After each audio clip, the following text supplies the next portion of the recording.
Dear friends, welcome to the Design and Graphics course in the ongoing Journalism and Mass Communication program. We have been discussing the subject of design and graphics for newspapers, magazines and other publications. We have so far covered the various elements of design and makeup, the basic principles of design of a page, and now we shall move on to the issue of the use of headlines and graphics in terms of design for a page. First, let us have a perspective on the use of headlines, graphics and illustrations in the page design before we move on further on the subject of designing a page. Now, headline is at one part a part of the content, a part of the news item or the feature or whatever article that is being used, and it indicates the contents of the text which follows below it. But the design in itself is also the headline is also a design element in itself. We shall study the headline as an editorial exercise in a different lecture. Here we are concerned with the headline as a whole being one of the elements in a design plan. Obviously, the contents of the headline are linked with the design utility of the headline. While giving a headline to various stories, the editor or the sub-editor who is handling the copy always keeps in mind the size and form of the paper and its typographical system or its style, which does not change. If the paper usually uses multi-deck or several deck headlines, he can give short headlines with multiple decks, but these must be edited in conformity with the number of columns in which they will be carried. The makeup editor and the designer know very well the number of characters or the letter count for various sizes and column width. They strive to find and give the most appropriate headline both content wise and design wise. The text of the headline should also be worded in such a manner as to fully serve its function, that is, to arouse interest of the reader, faithfully summarize the story and be easy for design planning. Very often, a most appropriate headline given by the editor may not be used or has to be changed because it does not suit the design, the overall design of the page. The headline type of every paper is selected according to a definite system and purpose. A paper can use only one type family with its variations in size and face, or it can use a mixture of different groups or families harmonizing with each other. An important condition for using just one type family is that the printing house or the press must have all the variations and sizes the paper wants to use. A big advantage of this system is that the editors, designers and printers working for the paper get an easy command over the single typeface. They get used to it. If the plan and execution are good, you can be sure to get well composed and harmonic pages that will look good to the eye and will be easier to read and follow for the reader. To avoid monotony, the designer uses different typefaces on a pair of pages, or on the same page, or within a separated section of one page. This brings liveliness, but in such cases, it should be kept in mind that changes in typefaces have to be justified by the content. Morning dailies, for example, generally use headlines set in one type family, while evening papers prefer to have a mixture of several typefaces for headlines for their makeup as well as their contents, because the afternoon or the evening paper is supposed to be livelier and more sensational than its morning counterpart. The basic rule for mixing the typefaces is the principle of contrast.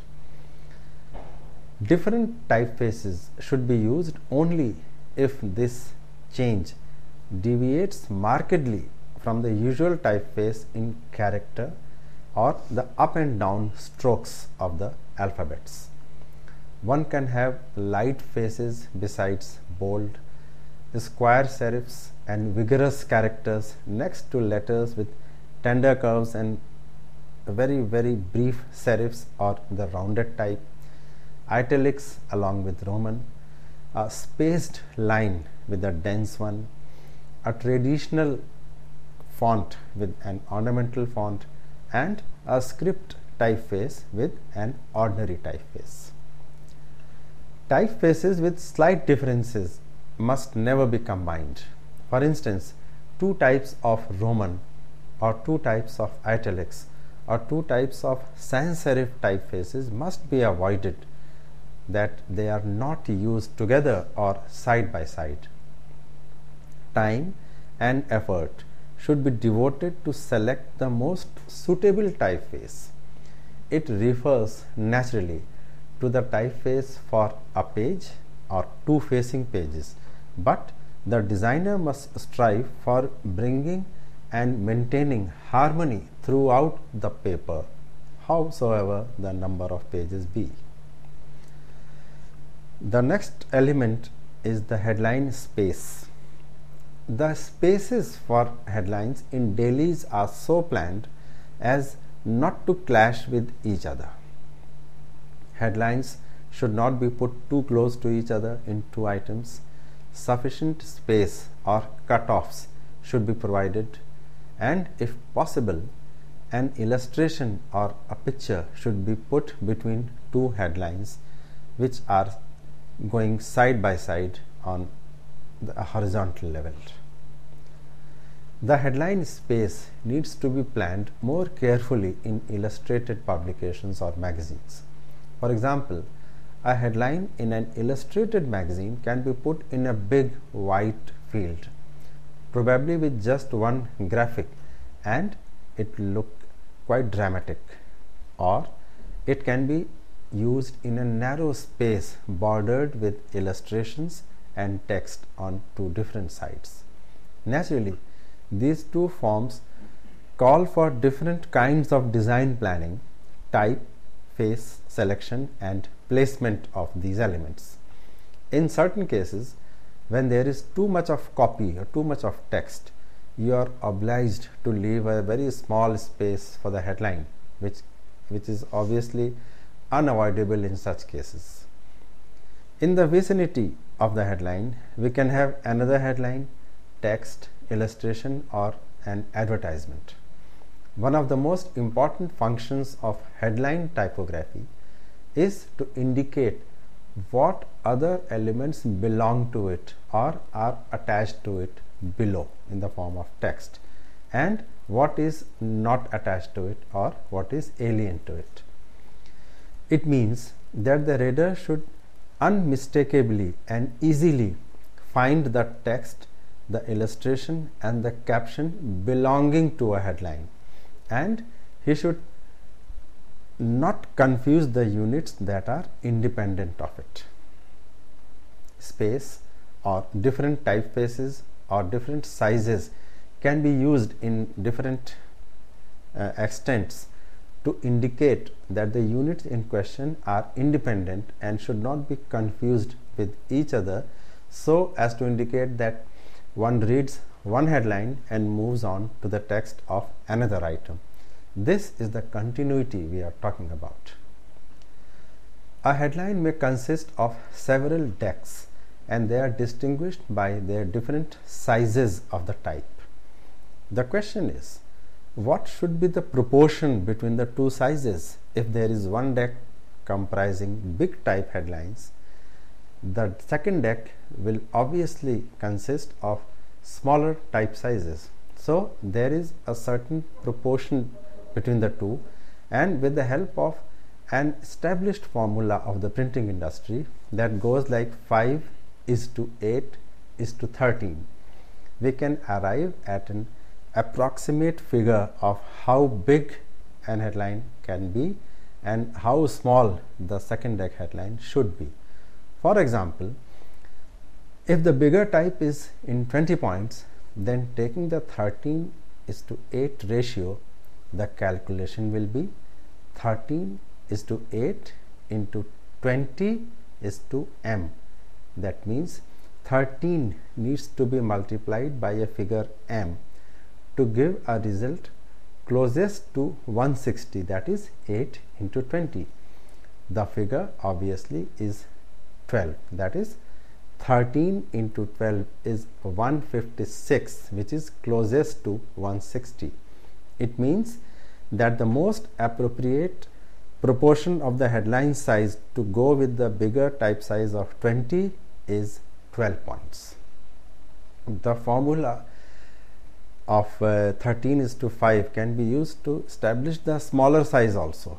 For example, if the bigger size is 60 points, then using the formula of 13:5 into 60 as to m, that is the unknown figure, since 5 into 60 is 300, then m approximately will be 24, since the multiplication is as close to 300 as possible. Incidentally, weightage also needs to be given for bold typeface. If the bigger type is light face and the smaller is bold, then the difference between their sizes should be increased so that compared to each other they appear to be rightly proportional. No mathematical calculation is required after some experience and judgment in this case. Contrast can appear in size, weight and character of the typeface.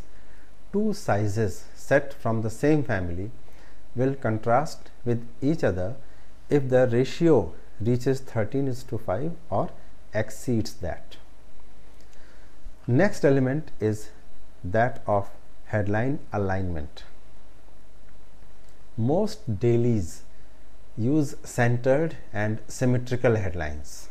The division of words in a sensible manner into the lines, 2 or 3 lines of a centered headline, requires that attention is paid not only to the content but also to the proportion in each of the 2 or 3 lines. A headline is also named flush left when each line starts on the left and is vertically aligned on the left side. If this vertical alignment appears on the right side, the headline is known as flushed right. Another important point to be remembered is that capital letters do not occupy equal space as compared to the lowercase letters, and therefore do not give a perfect image because of technical reasons. For better appearance, they have to be even spaced. And an important point to be remembered here is that in capitals, the letters V, A, Y and L do not appear to be so close to the following letter in a headline as do the letters I and H. This is because of the slanted structures of the alphabets in case of the former, that is V or A or Y or L. Likewise, letters D and O also show a different link with the letters next to them. The spacing in such cases has to be done separately to make the letters appear uniformly close to each other. A headline is spaced well when each of its letters appears to get an equal area that belongs to it. Superimposition of headlines on a picture or illustration also has become quite common and is considered a design element taken in combination. That means the picture or the illustration as well as the headline superimposed over it can be treated as one headline element, with the option of the superimposed headline being moved either up and down on the graphic or left and right on the graphic, but the whole element is treated as one. Now, page layout. In page layout and makeup, there is a certain order of importance that needs to be understood. Headlines and text and illustrations carry information. By analyzing them, we can use the means of design to arrive at an order of using them to convey the sense of importance. That is, the positioning of various items must be thoroughly weighed. A makeup editor can indulge in a game of power through typography as well as through words, headlines and illustration. For example, one can play down an important item. On the contrary, we can play up even a less important item by assigning it a prominent place. In both cases, the matter was not assessed well, and that is why their positioning cannot be justified.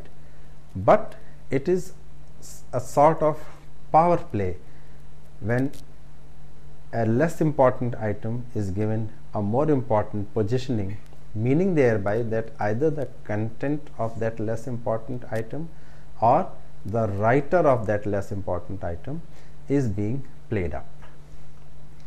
We also come across gross manipulation with typographical positioning. There are papers that deliberately use or misuse typographical positioning. For example, by presenting a less important story or item as a sensational story without overplaying it. They place an insignificant item on the front page or at a conspicuous point. A big headline is given to it. Pictures are carried along with it to convey the impression that it has some very important information carrying in its text. One of the functions of design planning is to distinguish and classify the various journalistic and literary pieces carried in a publication.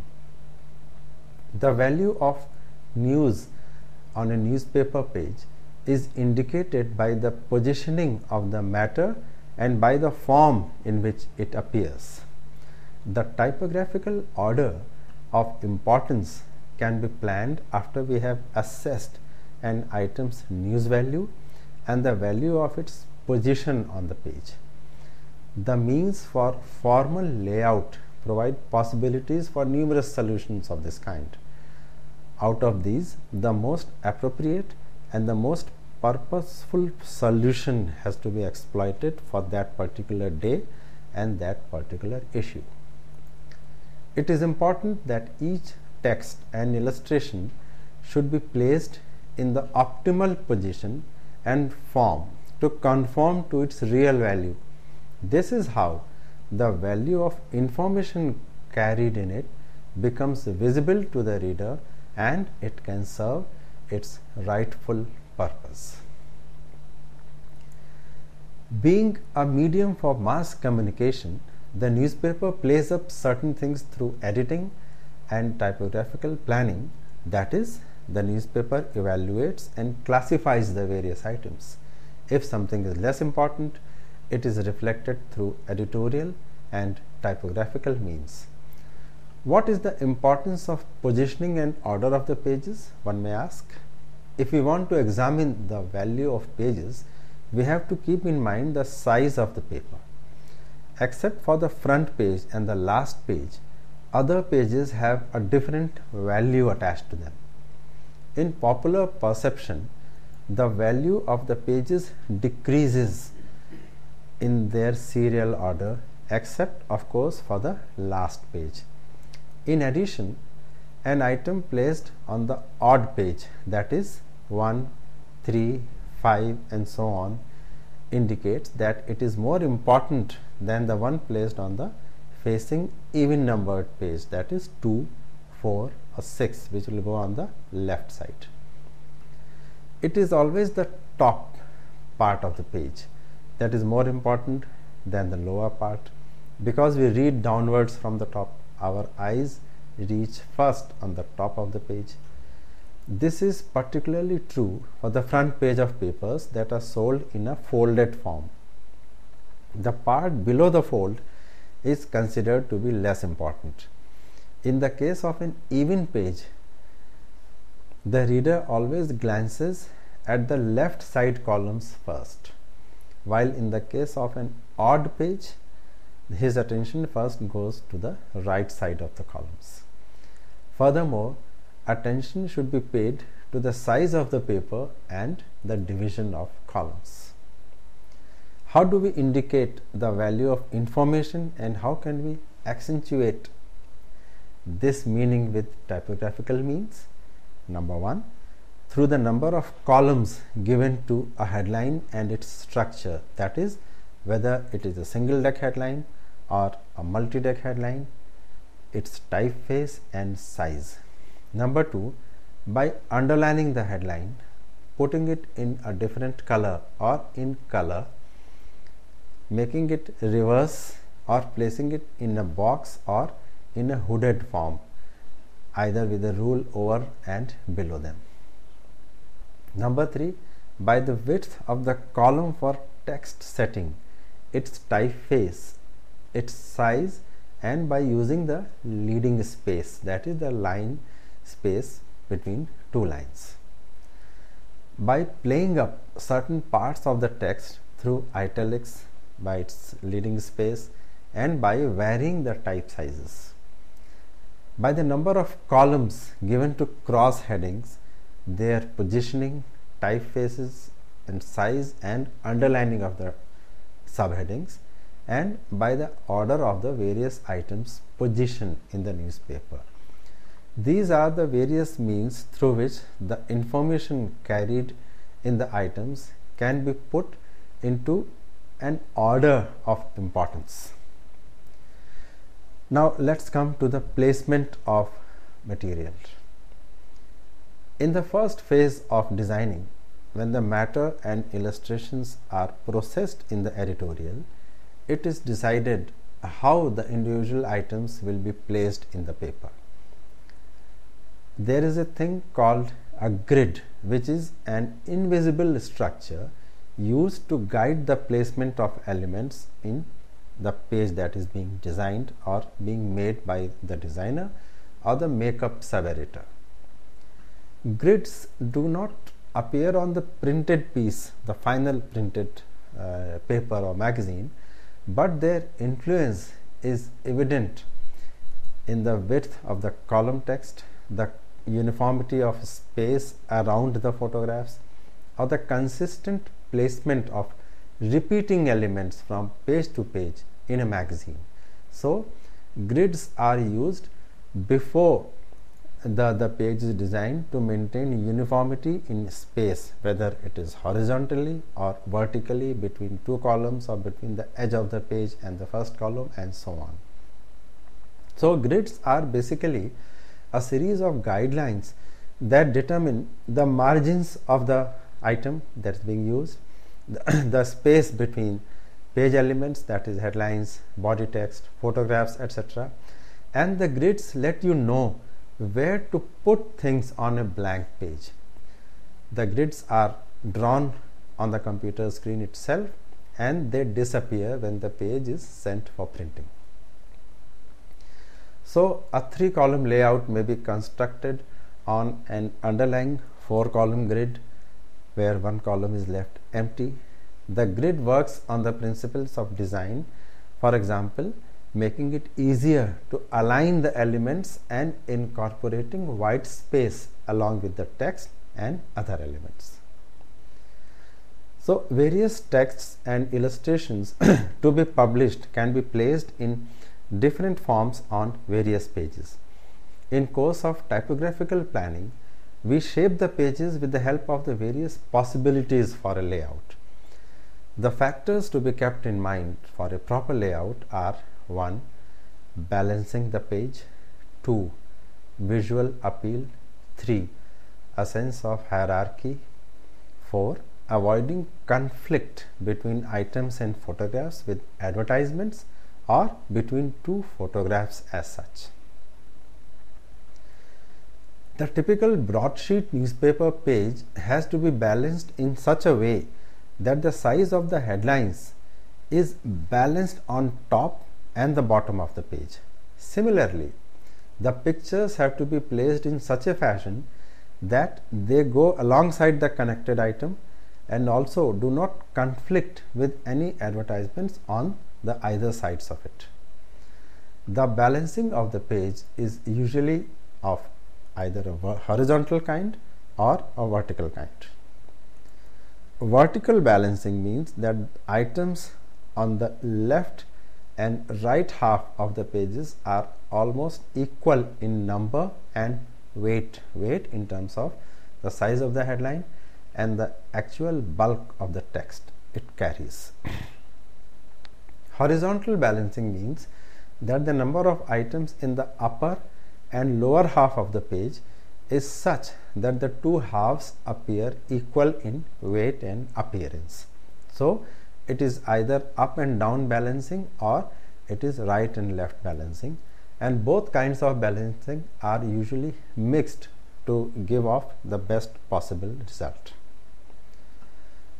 A typical way of checking whether a page is balanced or not is to draw an imaginary line from the top left corner to the bottom right corner and another from top right corner to the bottom left corner.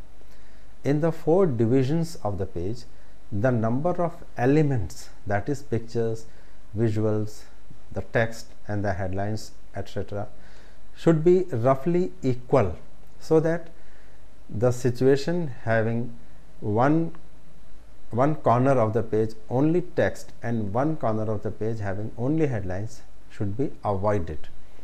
The balancing has to be done in such a manner that the type size of the headlines on top of the page should match the size of the items in the bottom of the page.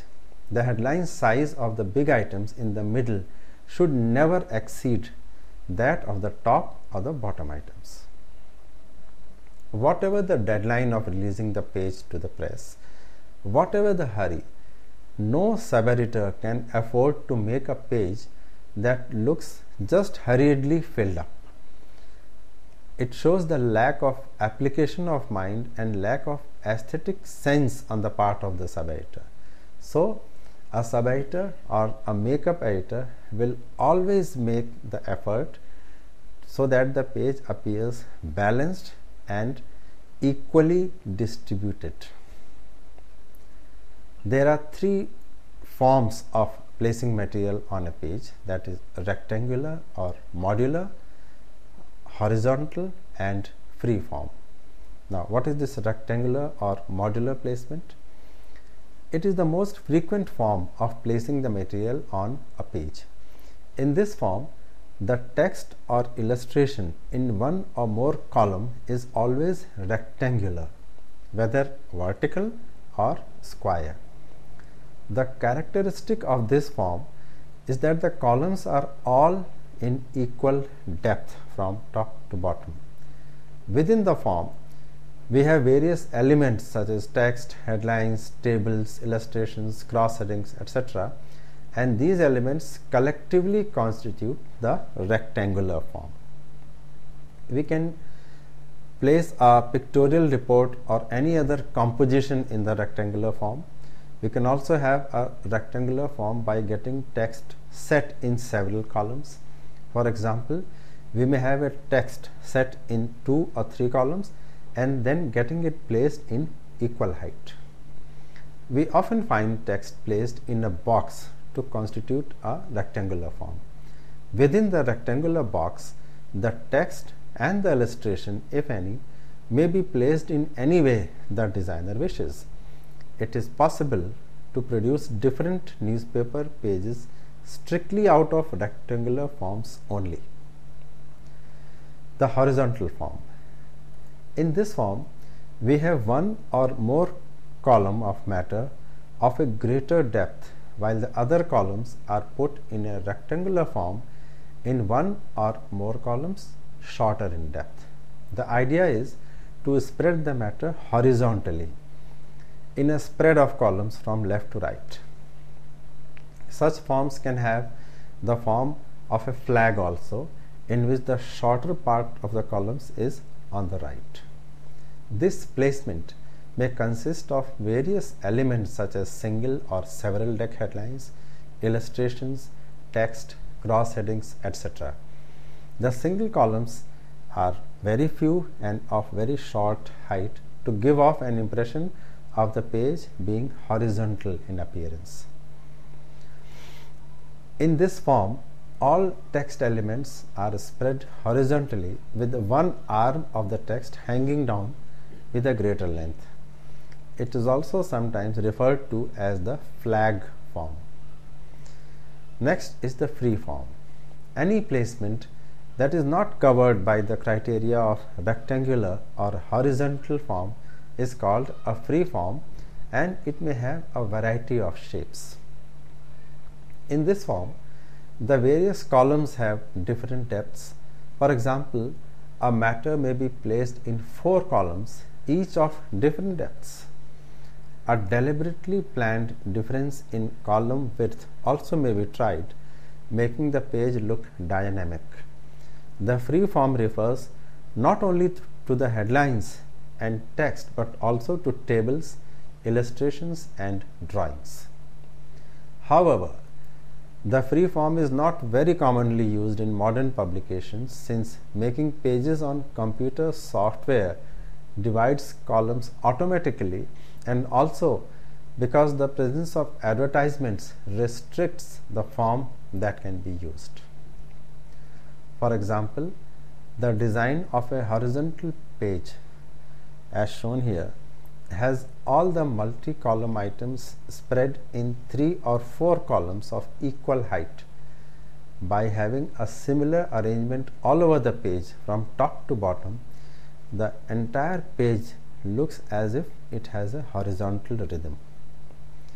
Even the picture in such a page is edited or cropped accordingly to be used in a slim horizontal form, having less height but spread over 3 or 4 columns. The free form page has the same picture in the other slide in a horizontal form, but the items are used in mixed forms. Some are horizontal, some vertical and some in a flag form. In the next visual, we can see that the vertical form page has the same items and pictures used in such a manner as to give the impression of the page being vertical in character. This has been made possible by using multi-line and multi-deck headlines with items not exceeding their horizontal spread in more than 2 columns. Also, there are very few single column items to accentuate the vertical appearance. In case of the picture, it is suitably cut or edited to keep in line with the vertical image. A picture may not be used in 2 or 3 columns spread. The idea is not to allow any element to move horizontally and instead put it downwards, increasing the depth of the item. Layout considerations. The layout considerations for the front page are entirely different from the other pages. Let us first talk about the inside pages. The size of the individual items would vary according to the importance and other factors, and the display of items would also depend upon their size. The bigger item gets a bigger display and vice versa. Thus, on a typical page, that is the inside page, the following layout pattern may apply. Advertisements on the left side or the right side of the page, a picture on the top and or in the middle, a large item running into 2 or more columns on the top right and top left, a large item running into 4 or 3 columns in the bottom between the two advertisements, and 3 or probably more single column small items placed wherever needed, either on top of the page or middle of the page or bottom of the page. Again, it must be remembered that the factors to be kept in mind for a proper layout, as mentioned just now, should be to keep the page look balanced, to add to its visual appeal, and to maintain a sense of hierarchy, and to avoid conflict between items and photographs with advertisements on two sides, or between two photographs, as we can sense that the space between two photographs, one at the top of the page and the other in the middle of the page, has to be substantial so that they don't appear too close to each other, and the order of reading is neither disturbed nor it is confused. If the two pictures are not related, then they must be taken a little away from each other, and the spaces should be used in such a manner that the continuity of the item going with each of the photographs is retained. The typical broadsheet newspaper page has to be balanced in such a way that the size of headlines is balanced on the top and the bottom. Similarly, the pictures also have to be placed in such a fashion that they go alongside the connected items and they do not conflict with any advertisements on the sides. It also needs to be remembered that the contents of the photograph should also be noticed when there are big and colorful advertisements going on two sides of the page, or even if there is one advertisement. Care should be taken that the contents of the picture and the contents of the ad do not conflict with each other. Now, as we mentioned earlier, the balancing of the page after putting in such items has to be done either in a horizontal form or a vertical form. That is, a vertical page means placing of the items and pictures in such a fashion that the items run in not more than 3 columns and are longer in depth. And a horizontal page is such where the large items run into 4 or 6 columns and the single column items are less. So, in most newspapers, we can see that the inside pages have a semi-autonomous character with the mastheads, such as for the sports page, the business page, the states page, the local page, and other segments. And this makes the designing of such pages quite similar to the front page, where also there are several permanent fixtures besides the masthead. It means that if it's a local page, the top of the page will say local or city or metro, and then the entire page is on purpose designed in such a manner as if it is an independent and autonomous section of the page, as good as the page one in terms of importance and in terms of character and weight. Same is the case with the sports page and the business page as well. In the case of the sports page, the excessive use of photographs and dynamic action-oriented photographs makes it a real delight to design the page with very few text and cross-heading elements and large photographs, even covering a big part of the page and making a very strong style statement. So, very often we see in daily newspapers that the sports page might look more colorful and more important than the front page itself. So, now we come to the front page. The front page has some essential elements, that is the masthead, or sometimes it is also known as the title piece, the box car, just below the masthead or somewhere else on the page, that indicates the items and visuals indicating which item is going on the inside pages. A column of brief news items either on the left side or on the right side. A daily cartoon which may or may not be a daily fixture, and fixed advertisements.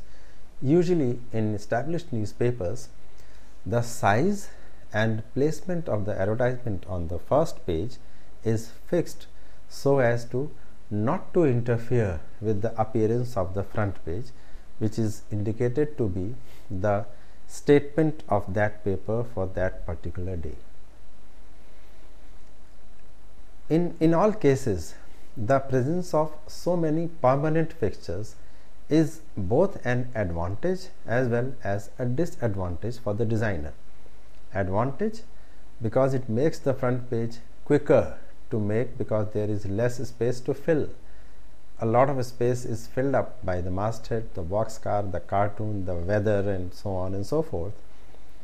And it is a disadvantage because it leaves too little space on a day when a lot is happening that deserves to be featured on the front page. So if we have a fixed advertisement, a fixed cartoon of some fixed elements on the front page, if it has to be designed on a very hectic newsful day, then the sub-editor or the makeup editor has to make extra effort to see that each item gets its due importance, even if it is mentioned in brief or it's mentioned through the means of a photograph only, but the importance is reflected on the front page itself. The headline size of the lead item, that is the item going on top of the front page, the second lead item, that is the item which is next in importance to the first lead, and the anchor item, that is the item going at the bottom, is generally kept constant every day to maintain the branding and proportionality of the paper. The actual number of items on the front page and their length also is a part of the style of that publication. Carrying a part of front page items on any other inside pages as a continuation is also a matter of style. In modern day newspapers, the system of taking continuation or some remainder of the front page items is being discouraged because it is believed that the readers would not flip to an inside page when they reach the end of the front page item. And as a matter of style, the front page item is ended with purpose and the rest of it is taken as a separate item on an inside page. This is also part of the layout system where the layout editor or the sub-editor has to take a conscious decision as to where the item ends, and if the rest of it is going on an inside page, a headline is to be given again in terms of the layout of the inside page. So the major factors for deciding the layout of the front page would be to give the right display to the most important item or items of the day, to maintain a balance between items of a different character, using the right picture, giving a cross reference to all related items going on inside pages, and having the most attractive headlines for all items. The front page, one would agree, is like a window to the entire publication, and a casual reader picks up a publication and decides to either buy it or read it to the full only after glancing at the front page and noticing the contents, the slant, the inclination, and the design of the front page items as well. So designing the front page demands all the attention, all the creative applications, and all the concentration of the sub-editor and the editor, who finally gives the authority for the page to be released. Now there is something called a dummy, and the dummy, as mentioned earlier in the lecture, is a prototype of the complete publication, indicating the size of the publication and its pages, the number of pages, the availability of advertisements and their shape, the size and placement, and any other special instructions for the printer for that day, for that edition. When we are talking about layout of all pages, and we have understood how and why the pages should be made and in what kind of contents, it is important to know that whatever end result we have in mind, it has to be planned in advance. So this is what the dummy is all about. The dummy is a document in a miniature form. It is designed by 2 or 3 departments in continuation with each other. That is, the ad department will indicate what kind of ads are going in which shape and size and on what pages, and it is handed over to the editorial department for making its own planning of how and where the text, illustrations and headlines and other elements are to be put. An accurately prepared dummy contains every detail and instruction for the page assembly or the page making. That is why the dummy should be prepared in the way the actual page is to be assembled by the makeup department and eventually the printer. This is as valid for the modern computerized typesetting and page making system as it was for the earlier hot metal technology years ago. There are many ways a dummy is prepared, and some of the ways are like this. First is the sketched or 1:1 dummy. In this case, the dummy is of the same size as of the actual publication. On the dummy, the number of columns, the space between the columns, the top and bottom margins and lines, the page number and date line on the top corner of every page, and advertisements are marked in the actual size. The makeup editor uses sketch pens to make the markings for placing text and headlines, and the measurements of illustrations are marked in actual size. Since such dummies are made as per the actual size, it takes a lot of time and effort in the editorial department to complete it. However, the time taken in making the dummy is more than made up by the speed with which the actual page is made, because the makeup staff will have to do precious little other than following the instructions given on the dummy to the letter. During the preparation of the dummy, the editor is accompanied by the designer or the makeup artists to ensure that the right measurements are written on it. The next kind of dummy is the miniature or 1:4 dummy. This dummy is generally made for dailies, and it is of roughly 1/4 the size of the full-sized actual page. It has the same number of pages as the actual publication would have on that day. If the actual newspaper on a particular day is going to have 24 pages, the dummy also would have 24 pages, although in a quarter of the size. And the dummy also have the number of the pages, the sequence and the size of advertisements marked on each page. The editor then marks the items, the pictures and other elements on all the pages in brief, simple and even a careless manner. This kind of a 1:4 dummy is usually more indicative in nature, and it serves the purpose if the makeup staff or the layout artists are efficient in their work.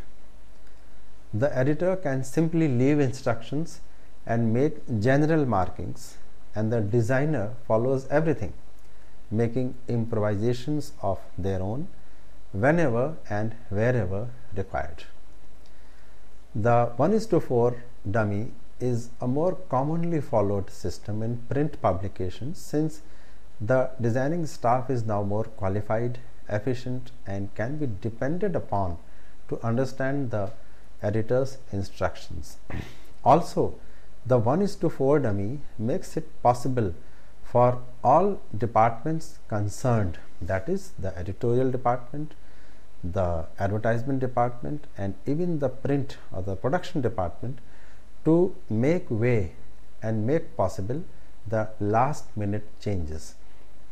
If the dummy is not made in a miniature size, then making any last minute changes would not be possible, or it would be very difficult. If the dummy is made in a rough manner, then the makeup editor has always this possibility in mind that some advertisements could be dropped or some advertisements could be added at the last moment, and accordingly the text would either have to be cut, or it would have to be shifted to some other page, or some more text would be required. So having a 1:4 dummy makes way for quick decision making even at the last moment. Now there is a different kind of dummy for magazines, or it is also known as a magazine dummy. For magazines, this dummy is made in the actual size with more careful and very elaborate planning. The dummy for an illustrated magazine is a complete typographical and graphic design element in itself. For preparing such kind of a dummy, we need very extensive knowledge and talent for drawing, since more precise and to the point instructions are required in it. As we can understand that for magazines as well as for any illustrated piece of work such as a book or a large pictorial publication, the dummy has to be actual, very carefully drawn, with even small elements being given the kind of attention that the final product will require. So the fundamental of typographical work is basically accurate copy fitting, since the size of the text can be modified only slightly compared to a daily, whereas in the daily the size of the text can be more flexible, but in a magazine the size of the text is more or less fixed or permanent. The variation in type sizes and spacing in magazines is also generally very less. In view of all these, the space required for an article in a magazine can hardly be varied or changed at the last moment. So the makeup editor measures on the dummy the space required for the article, the text that is, and then he knows how much space is left for the illustrations. It would seem that the design planning of a magazine has too many constraints, but despite that we have a wide possibility for designing the pages. The markings on the dummy have to include these following elements. Number one, the text. The marking on the dummy for the text should very clearly and accurately mark where the text is beginning and where it has to end. The headline. On the dummy, the type size, the family of the headline typeface, the spacing and the alignment of the headline, center, left or right flush, has to be clearly marked. The illustrations. The frame of the illustrations in accurate size with two diagonally crossed lines inside it indicate that an illustration or a picture is to be used here. This is a symbol that is universal. The caption. Each line of the photo caption is marked by two parallel lines, and also their alignment of the caption, that is whether it is center aligned or left aligned, as well as the type size and the typeface of the caption. As you may remember, the captions are generally given in a different typeface and in a different font as compared to the regular text. Rules. A thick line is put in the dummy as the actual thickness of the rule which has to be used. The desired thickness of the rule is written in terms of points. Drawing and other illustrations. The makeup editor sketches the outline of the drawing because the outline may make it possible for the designer to put the headline or some text in the background of the design, or even partially superimpose some matter on it. A reverse headline. The makeup editor writes in the dummy that a reverse headline or reverse form of text is required. Background tone. The desired tones or the color mixtures or combinations are indicated in writing. Color information. It is a very clear mention of color that is required, its composition and sharpness. It must be mentioned to get the exact shade on every page. This is the instruction that has to be carried and given to the printer. Careful calculation and writing of clear instructions are key in having a completely planned dummy. Otherwise, the editor's instructions may not be followed exactly by the printer or the press staff.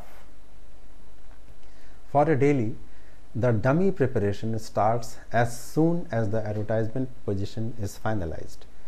It is only after the number, sequence, and size of the advertisements is finalized that the editorial department can start work on the dummy and then send it across to the makeup section for page making to start.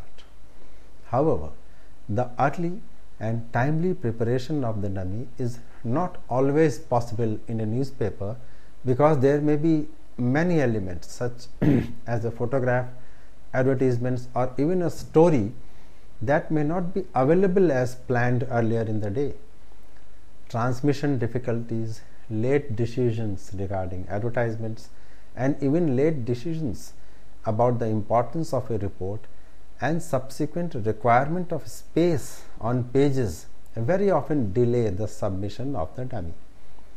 The problem is that even if the editorial department is prepared to go ahead with making the pages, the advertisement department may not be, or a story is edited and finalized and almost put on the page and it could be withdrawn because of certain reasons, or the story could be completely changed or rewritten or maybe replaced with something else, requiring a different set of designing instructions. So the preparation of the dummy is an essential part of the makeup and design process, but it is to be remembered that the dummy, although important, can never be completed and provided in time because of so many factors, especially in case of a daily newspaper. With this, we come to a close of this discussion, and as we look back, we see that the text, headlines, and illustrations or graphics are the major elements for a page layout. Of these elements, headlines are the most important because they require a lot of thinking and balancing in terms of words, weight, and positioning. In actual placement of material on the page, several things are kept in mind, such as balancing of the page, its visual appeal, a sense of hierarchy, and avoiding conflict between different elements. The page balancing has to take into account the vertical, horizontal, and the upper lower parts of the page, and the design scheme for the front page as well as the inside page has to be different. And before the actual exercise of page making starts, a prototype of the publication or the dummy has to be prepared either in actual size or in a reduced size. the dummy must carry all the information that is required to be there for the printer to follow. This is how the instructions are passed on from the editor to the makeup room to the printer, so that the publication that comes out from the press carries a stamp of the style of the publication, the personality of the publication, and the editor's choice. So in our next discussion we shall talk about pictures, illustrations and graphics as part of this element of the mass communication course. Thank you so much and my best wishes to you.